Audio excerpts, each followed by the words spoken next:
মহেশের রথ থেকে হুগলি জেলার মহেশের রথ সকলেই জানেন। আমি প্রথমেই ছবিটা দেখাবো, তার সঙ্গে সঙ্গে বেশ কিছু কথা এবং বেশ কিছু ইতিহাস আপনাদের সামনে তুলে ধরবো। আমরা সকলেই জানি যে বিশ্বের প্রাচীনতম রথের মধ্যে, রথযাত্রার মধ্যে মহেশের যে রথ, সেই রথ কিন্তু মূলত দ্বিতীয় স্থানে রয়েছে এবং পুরীর আদলেই এই রথযাত্রা মূলত শুরু হয়েছিল 1395 থেকে 96 খ্রিস্টাব্দের মধ্যে এবং তারপরেই এই যে রথযাত্রা, সেই রথযাত্রার বয়স হয়ে দাঁড়িয়েছে এখন প্রায় 600 বছরের বেশি পুরনো। ধ্রুবানন্দ তিনি এই রথযাত্রা শুরু করেন এবং ধ্রুবানন্দ হাত ধরেই এই রথযাত্রা কিন্তু শুরু হয় এই মহেশে।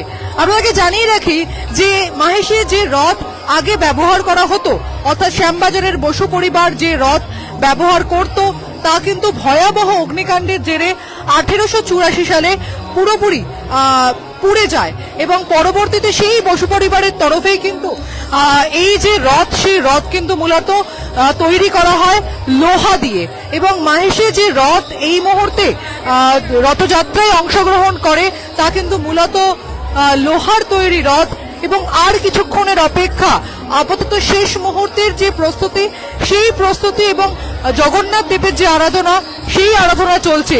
এই মুহূর্তে আমরা দাঁড়িয়ে রয়েছি মহেশের যে জগন্নাথ দেবের মন্দির রয়েছে সেই মন্দির চত্বরে এবং বাইরে রথ কার্যত সেজে উঠেছে এবং আমরা দেখতে পাচ্ছি যে ছিটে ফোটা বৃষ্টি, সেই ইলশেগুড়ি বৃষ্টিও কিন্তু পড়ছে।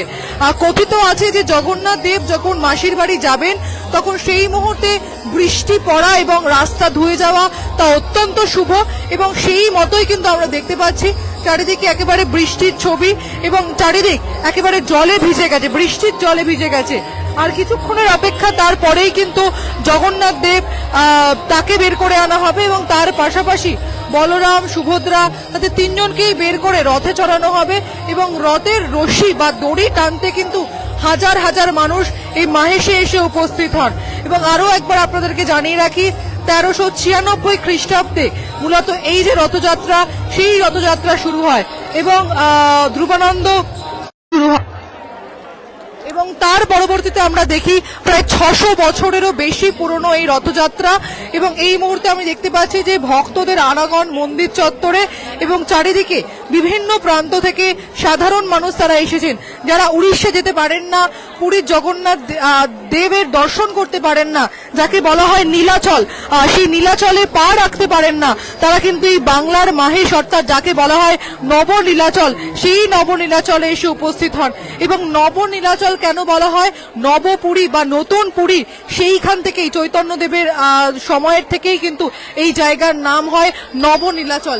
এই মুহূর্তে আমরা যে ছবি দেখতে পাচ্ছি তা হচ্ছে মন্দির চত্বর, সাধারণ মানুষের ভিড়, তারা এখানে এসে উপস্থিত হয়েছেন এবং জগন্নাথ, বলভদ্র এবং সুভদ্রা তাদের তিনজনকেই শেষ মুহূর্তের যে আরাধনা, সেই আরাধনা করছেন এবং আর কিছুক্ষণের অপেক্ষা, তারপরেই ঘন্টা দুয়েক পরেই কিন্তু মূলত এই তিনজনকে বের করে রথে তোলা হবে এবং তারপরেই রথের রশিতে টান পড়বে। তার আগে মহেশের যে মন্দির রয়েছে জগন্নাথ দেবের, সেই মন্দিরের চিত্রটা আপনাদের সামনে তুলে ধরলাম। বিস্তারিত আপডেটের জন্য চোখ রাখতে হবে নিউজ 18 বাংলায়। ধন্যবাদ সকলকে।